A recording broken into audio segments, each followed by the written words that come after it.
People often ask me what my secret to success is. And I always tell them, divorce. Yeah. Without someone nagging the will to live out of you every day, it's amazing what you can achieve.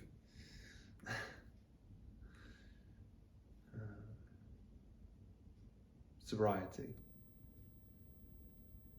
would be the honest answer. Sobriety. It's normal. It's cultural. Everyone.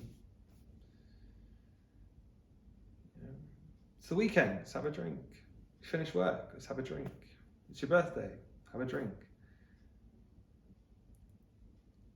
It's weird. There's this inverse relationship whereby the only thing that was holding me back from all the things I wanted to achieve were drugs and alcohol. But simultaneously, the only time I ever felt like I could achieve anything was with drugs and alcohol.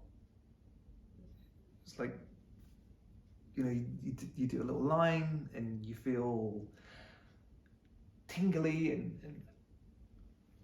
warm, and it's like having a hug from yourself, inside yourself, and your ego tells you you can do anything, And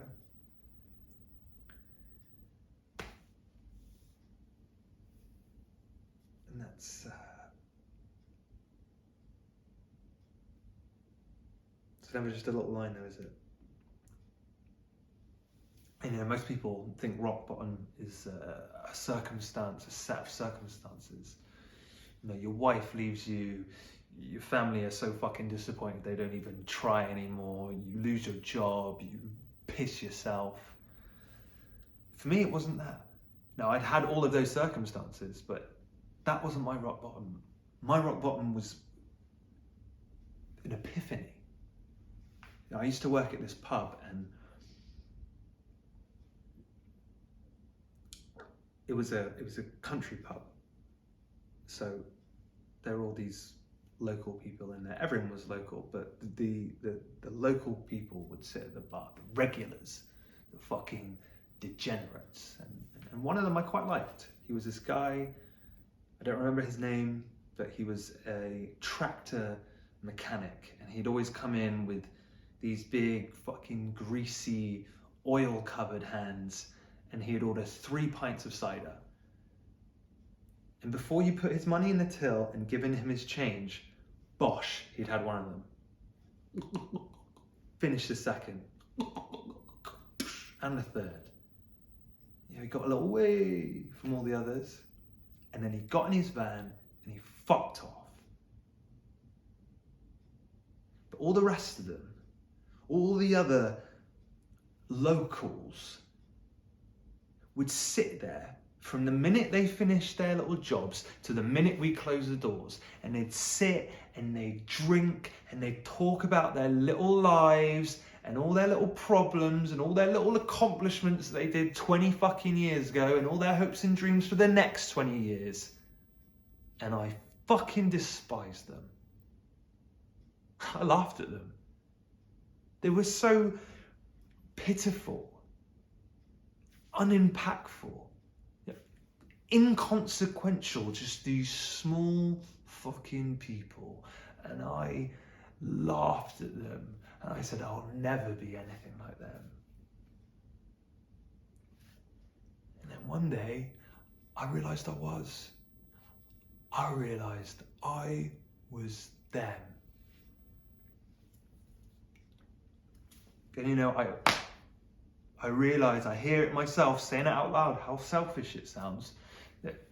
That's what made me stop. It wasn't looking in my wife's tearful eyes and realizing that I had destroyed everything we had built together. That's not what made me stop. It wasn't a phone call from my sister asking if I remember the last time I saw our mother. It wasn't watching our mother die of cancer. It was not wanting to be a fucking loser. Some people are fucking selfish. Some people are selfish. Some people can say, I would love to sit here and have another drink with you, but I promised my kids that I'd be home by bedtime so I could read them a story.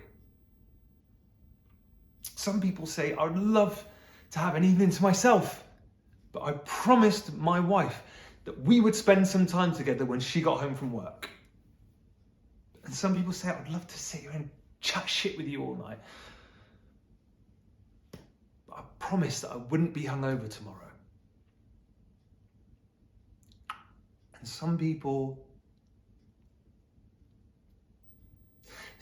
say, I know I should go home and spend some time with my kids, but I'm just gonna have one more. I know I should go and spend time with my wife, but she doesn't make me feel good about who I am. I know I shouldn't be hungover tomorrow because I promised my mother I'd be there, and she's lonely and she's tired and it might be the last time you see her. Some people are fucking selfish, man. Some people are selfish.